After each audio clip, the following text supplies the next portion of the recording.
Hey, John Cristani here, and in today's video I'm going to be doing something a little bit different, but hopefully you'll enjoy it. I'm going to be doing a video on a Google Display affiliate diet ad analysis. So we're going to be analyzing a successful ad that I actually ran in the weight loss or diet industry. This ad, and I'm going to be breaking this down. This ad made me many thousands of dollars, and I'll explain why this ad works and exactly the psychology of what goes into this ad in this video. So stay tuned. I'm going to walk you through from the mindset of a successful internet and affiliate marketer exactly what leads to an ad working on the Google Display Network. Let's get it.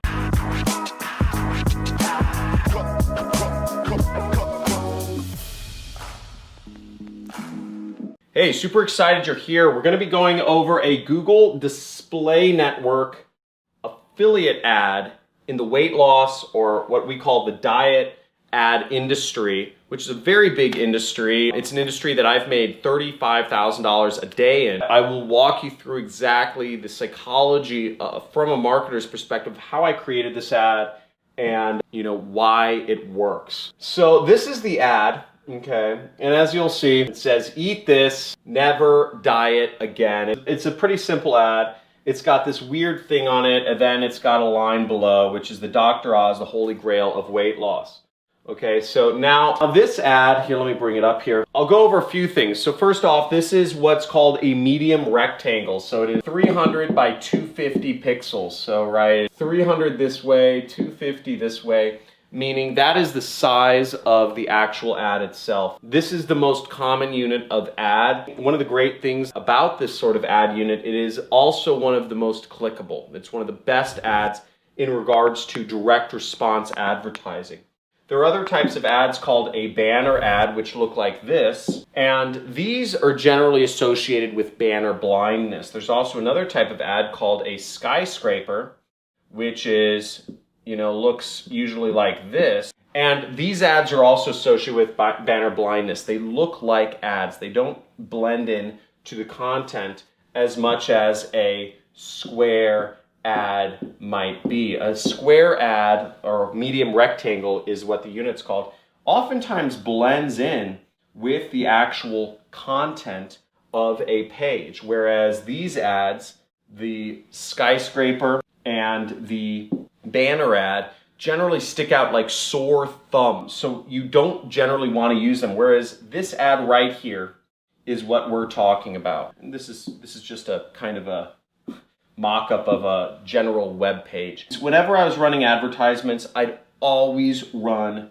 the medium rectangle because it just works better. If people don't have banner blindness, the people who are buying these ads right here are generally big brands that are wasting their money because they have no idea how to do advertising, not like us affiliates. So let's get a little bit deeper into the ad. Another aspect that I like about this sort of ad is that it's very simple. You have the top, let's just put the ad like this. You have a headline, you have a image, and then you have a CTA.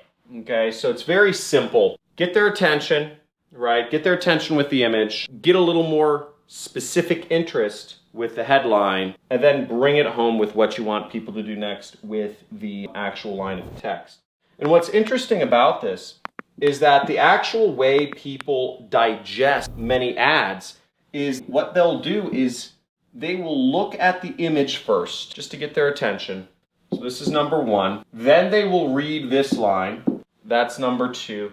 And then they will read the call to action, which is number three. So consumers' behavior, just human beings, they go for what's most interesting first. And generally, always an image is going to be more interesting to folks than text. It's the way our brain works.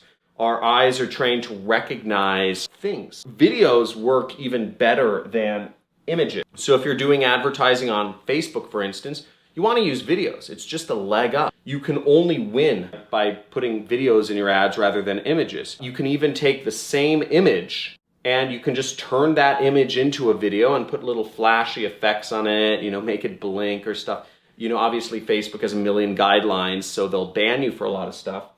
But the point is, videos always work better. Images work better. So I like to use those. Now, the next thing we're seeing about this ad is we're saying, eat this, never diet again. So the first thing people see is this really weird thing. I don't even know what it is. I can't even tell you what this is. I'm trying to think of what this is. I have no idea what this is. The point is, it's meant to confuse the user's brain. They're trying to place it into a category. Is this a hamburger? Is this a piece of food? Is this like a weird, like slimy sponge sea creature thing? I don't know. But the point is, it catches people's eyes because they can't place it immediately. They can't tell whether this is an ad or a thing or news or something new discovery. It just looks weird. So what happens is that because it goes into those what I call reptilian sensors, and I talk to my students a bit in my courses about triune brain theory, which is talking about how we have the reptilian brain, we have the emotional brain, we have the logical brain.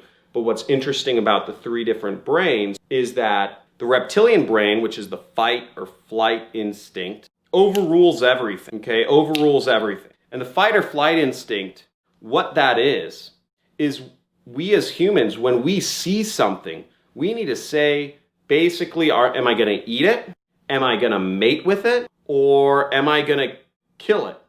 Right? The brain, it wants to figure out, is this dangerous? Is this mateable? Is this something else? Okay, and if it's not dangerous, we want to figure it out. We don't know what this is.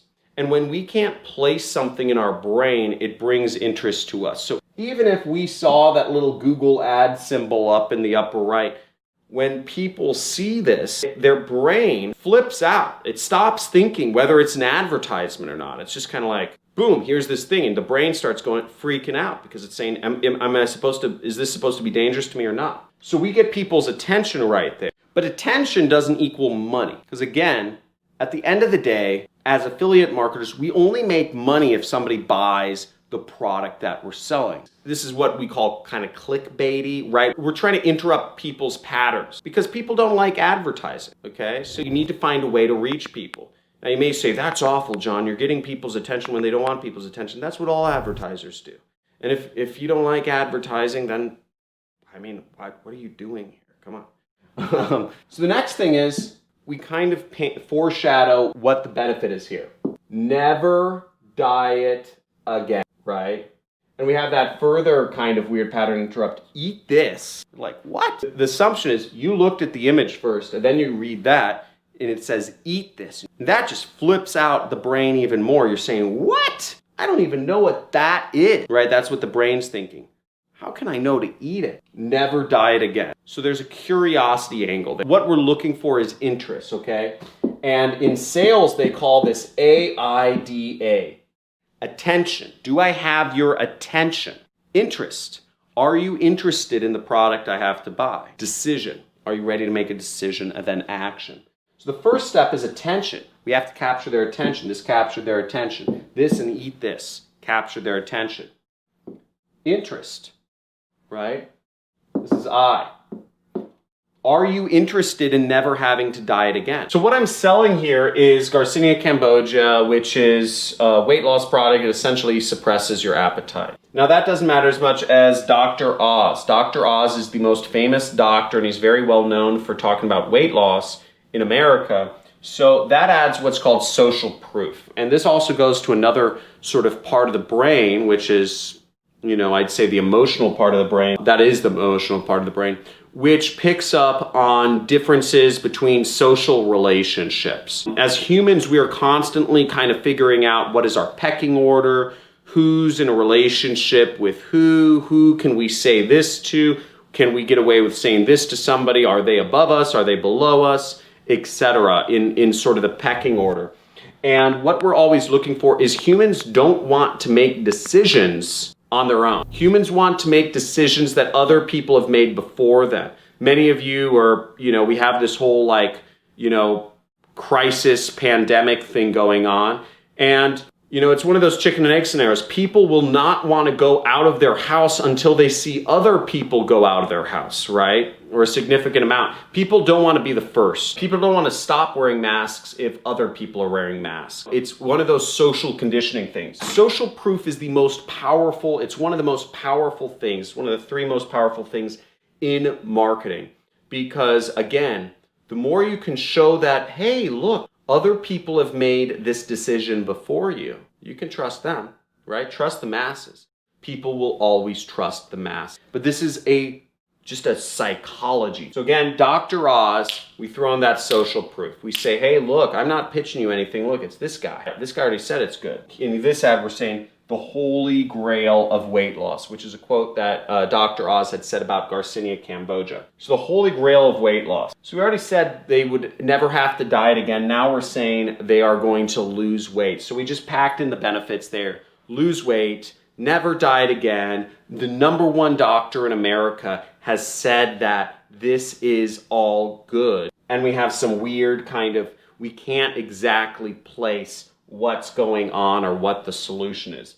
Now that is good enough to get the click. So that's why this all works, and that's just kind of breaking down this ad. Another thing is we have the YouTube symbol here, right? We have a little video play button symbol here. And why is that? And the reason for that is because ultimately when they click, they're gonna watch a video. So I kind of want to prepare them to watch a video. Now what I could have done better, I could have done a little video play button right here, and I could have made it so that it looked like when people are going to click the ad, they're actually going to watch a video about whatever thing is going on. And again, you could design whatever you want to prepare people for whatever the next step is. If people are going to watch a video, you want them prepared to watch a video.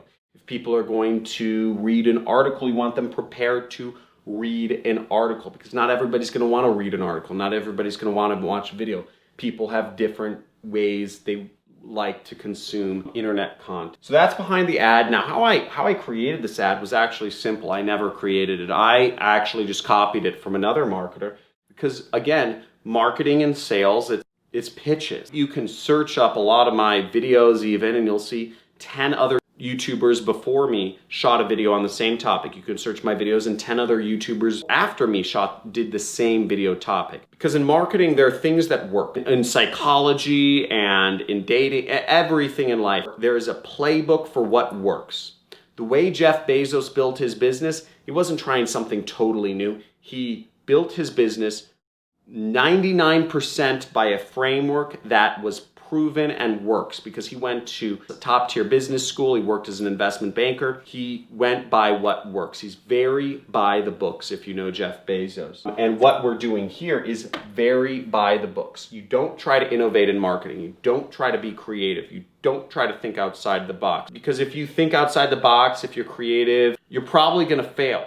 Okay? Now, when you get good, when you get really good, when you are a multimillionaire, you can start thinking outside the box and maybe try some things out and see if they work. I try some things out. Most of the time they don't work. But the point being is copy what works, keep it simple, don't try to do anything super inventive, and just stick to the basics, right? We got some benefits in here, we got some interest in here, we got some social proof. We're selling a weight loss product. So at the end of the day, this is very congruent with what we're selling. We're going straight from this into, I think it's an advertorial with a video on it or something, and then going into the sales. So that's an analysis of this ad. Let me know in the description, or the comments, if you enjoyed this video, if understanding the psychology of a good ad was helpful for you. Make sure you like, subscribe, comment. Generally, if you could, just give me some feedback on whether you'd like me to do more of these types of videos, where I really take you into the brain and the psychology of a marketer, of me, and go over some of these ads with you, because ultimately my goal is to help you succeed. I've done videos on every free traffic topic. I've done videos on 1 million affiliate networks, on how to do paid advertising on like most of the paid advertising networks that people have heard of, and many that people haven't heard of. So I'm sort of running out of topics, and I'm trying to figure out, what do I do next? What do I teach about next? Because I don't really feel comfortable just saying the same topics over and over again. I could talk to you about free traffic all day, but I'd just be repeating myself. So let me know what your thoughts are. Do you just want me to re-upload old videos of mine, that are about free traffic, or are there new topics that you'd like to see me teach about? Because ultimately this is all for you.